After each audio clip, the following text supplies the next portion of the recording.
Have you ever bought something you didn't need because the salesperson was just so convincing? Or changed your opinion after seeing how many people on social media disagreed with you? Maybe you've agreed to help someone with a favor that kept growing bigger once you said yes. If any of these sound familiar, don't feel bad. You're experiencing something that happens to all of us. Today, I want you to take a moment and really think about why we humans are so easily influenced and manipulated, often without even realizing it. Throughout this video, I'm going to share insights that might surprise you, maybe even make you a bit uncomfortable. But I promise, by the end, you'll have tools to better protect yourself from unwanted manipulation. So pay close attention. The awareness you gain today could change how you make decisions tomorrow. Let's start with something fascinating about our brains. They evolved over thousands of years to help us survive in environments very different from today's world. The human brain is an incredible organ, capable of amazing feats, but it's also full of shortcuts and vulnerabilities, what psychologists call cognitive biases. These mental shortcuts helped our ancestors make quick decisions when facing predators or finding food. But in our modern world, these same shortcuts make us surprisingly easy to manipulate. Robert Cialdini, one of the world's leading experts on influence, spent his career studying how easily humans can be persuaded. In his groundbreaking research, he identified 6 key principles that make us vulnerable to manipulation: reciprocity, commitment and consistency, social proof, authority, liking, and scarcity. Each of these principles taps into a fundamental aspect of human psychology that evolved for good reasons, but can be exploited by those who understand them. Let's look at reciprocity first. Have you ever received a free sample at a store and then felt strangely compelled to buy the product? This is the principle of reciprocity at work. When someone gives us something, we feel a strong obligation to give something back. It's a deeply ingrained social norm that exists across all human cultures. A small gift or favor creates a feeling of indebtedness that can be surprisingly uncomfortable until we reciprocate. I remember once receiving a free personality test from a group on my college campus. What seemed like a friendly offer turned into a 2-hour sales pitch for expensive courses after I took their test. I felt obligated to at least listen because they had given me something valuable for free. The whole experience left me feeling manipulated, but it also taught me an important lesson about how powerful reciprocity can be. The principle of commitment and consistency is equally powerful. Psychologists have found that once we take a stand or make a choice, we feel internal and external pressure to behave consistently with that position. Skilled manipulators know this and often start by getting you to agree to something small. Once you've said yes to the small request, you're much more likely to agree to larger related requests later. This is why sales techniques often start with tiny commitments. The car salesperson who asks, "Would you like to just sit in the car to see how it feels?" knows that once you're sitting in the driver's seat, imagining the car as yours, you've taken a small psychological step toward ownership.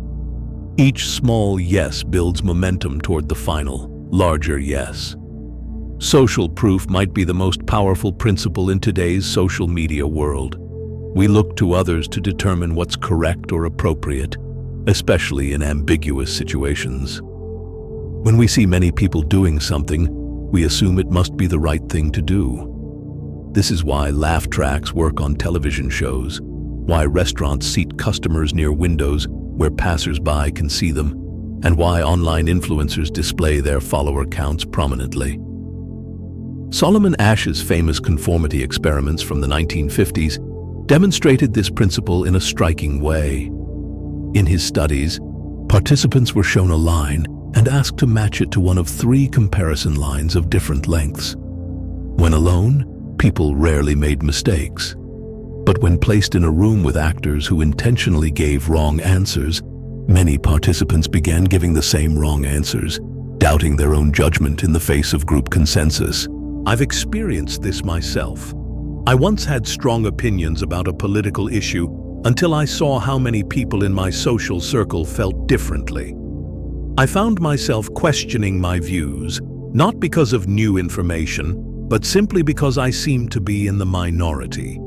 It took deliberate effort to step back and evaluate my true beliefs, independent of social pressure. Authority is another principle that makes us vulnerable. From childhood, we're taught to respect and obey authority figures. Parents, teachers, doctors, police officers.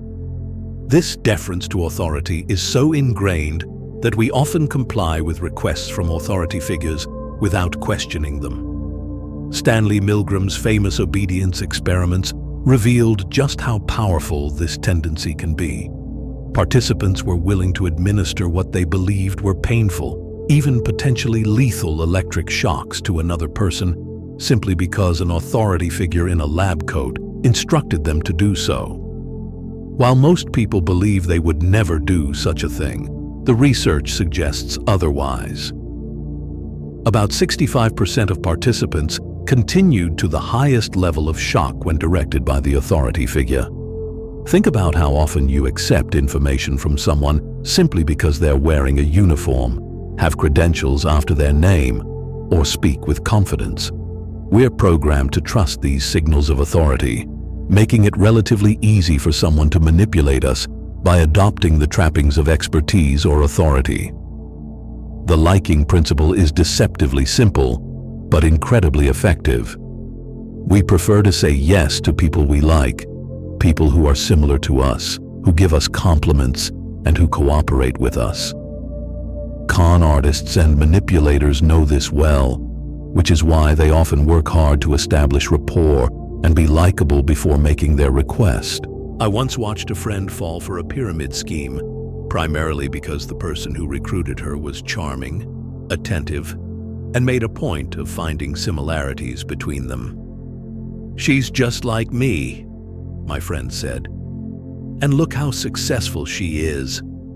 The financial decision wasn't based on the business model, but on the feeling of connection and the desire to be associated with someone she liked. Scarcity completes Cialdini's 6 principles. We value things more when they seem rare or when we might lose the opportunity to acquire them. This is why limited time offers, exclusive deals, and while supplies last messaging is so effective. The fear of missing out, what we now call FOMO, creates a sense of urgency that can override our rational decision-making processes. These 6 principles are powerful on their own, but they become nearly irresistible when combined. Think about an infomercial that tells you supplies are limited, scarcity, shows you dozens of satisfied customers, social proof, features an expert endorsement, authority, offers a free gift, reciprocity, gets you to answer yes to questions about your problems, commitment, and presents a relatable host, liking. It's a perfect storm of persuasion tactics. Beyond Cialdini's principles, there are other fascinating psychological vulnerabilities that make us easy to manipulate. The halo effect causes us to assume that people who are good in one area are good in all areas. This is why celebrities are effective at selling products completely unrelated to their expertise. If we admire an athlete's physical abilities, we unconsciously extend that admiration to their judgment about which breakfast cereal is best. The anchoring bias is another powerful manipulation tool. The first piece of information we receive creates an anchor point that influences all subsequent judgments. This is why a car salesperson might start with an unreasonably high price before giving you a deal. Even if the final price is still above market value, it feels like a bargain compared to the initial anchor. Confirmation bias might be the most pervasive cognitive bias of all. We naturally seek out, favor, and remember information that confirms our existing beliefs while ignoring or discounting contradictory evidence. This makes us particularly vulnerable to manipulation by those who tell us what we already want to hear. Political campaigns, advertisers, and media outlets all understand and exploit this tendency. Our emotional vulnerabilities also make us easy targets for manipulation. When we're experiencing strong emotions, fear, anger, excitement, even love, our rational thinking processes are compromised. Advertisers know that emotionally arousing content is more likely to be remembered and shared. Fear-based messaging is particularly effective because our brains are wired to pay special attention to potential threats. Psychologist Daniel Kahneman's work on what he calls System 1 and System 2 thinking helps explain why we're so susceptible to manipulation. System 1 is our fast, intuitive, emotional thinking process. System 2 is our slower, more deliberate, logical thinking process. Most of our daily decisions are made by System 1, which is efficient, but prone to errors and biases. Manipulators target System 1 because it's easier to influence than the more careful System 2. The digital age has created new opportunities for manipulation. Social media platforms are designed to maximize engagement, often by triggering emotional responses. The endless scroll, notification alerts, and like buttons all exploit psychological vulnerabilities to keep us engaged. As former Google design ethicist Tristan Harris has pointed out, these platforms are competing for our attention, and they've become incredibly sophisticated at capturing and holding it. Data collection makes this manipulation even more effective. Companies can track our behaviors, preferences, and patterns to tailor their persuasion attempts. When an algorithm knows what you've bought in the past, what you've hesitated over, what content keeps you watching longer, it can serve you exactly the right message at exactly the right time to maximize the chance you'll take the desired action. Even our physical environments can be engineered to manipulate our behaviors. Supermarkets place essential items like milk at the back of the store, so we have to walk past other tempting products. Casinos eliminate windows and clocks to make us lose track of time. Fast food restaurants use bright colors and hard seats to encourage quick turnover. These environmental manipulations work on us subconsciously, influencing our behavior without our awareness. So if we're all so easily manipulated, what hope do we have? Is resistance futile? Absolutely not. Awareness is the first and most powerful defense. Simply knowing these principles and being able to identify them when they're being used against you greatly reduces their effectiveness. The good news is that with practice, you can train yourself to recognize manipulation attempts. When you feel a sudden urgency to buy something, ask yourself, is this scarcity principle at work? When you find yourself agreeing with a request you're not comfortable with, consider, am I responding to reciprocity or authority? When you're swayed by a popular opinion, question, is social proof influencing me more than the actual facts? Creating mental space between stimulus and response is crucial. When you feel yourself being pulled toward a decision, especially one involving money, commitment, or personal information, take a pause. Even a short delay can help engage your System 2 thinking and reduce the likelihood of manipulation. Developing healthy skepticism is also important. This doesn't mean becoming cynical about everyone's intentions, but rather approaching persuasion attempts with a critical eye. Ask questions like, who benefits from this? What information might be missing?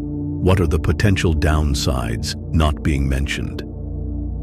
Setting personal rules can provide protection against impulsive decisions.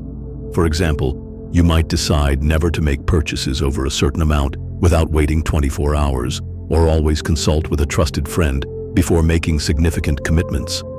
These rules create a buffer zone where manipulation techniques lose their immediate power. Understanding your own values and priorities also helps. When you're clear about what matters most to you, it's easier to recognize when someone is trying to push you in a direction that doesn't align with your authentic self. As psychologist Viktor Frankl noted, between stimulus and response lies a space. And in that space lies our freedom and power to choose our response. It's worth noting that not all persuasion is manipulation. Ethical persuasion involves transparency about goals and methods, respects autonomy, and aims for mutually beneficial outcomes. Manipulation, by contrast, typically involves deception, exploits vulnerabilities, and benefits the manipulator at the expense of the manipulated. The vulnerability of humans to manipulation isn't a sign of weakness or stupidity. It's a byproduct of the same mental processes that allow us to function efficiently in a complex world, to form social bonds, and to make quick decisions when necessary. Our susceptibility to influence is, in many ways, the flip side of our greatest strengths as a species. What I hope you take away from this video isn't fear or paranoia, but empowerment through awareness. Knowledge of these psychological principles doesn't just protect you from unwanted influence, it can also help you become more persuasive in ethical ways. Whether you're advocating for a cause you believe in, teaching others, or simply trying to get your kids to eat their vegetables. I want to leave you with a practical challenge.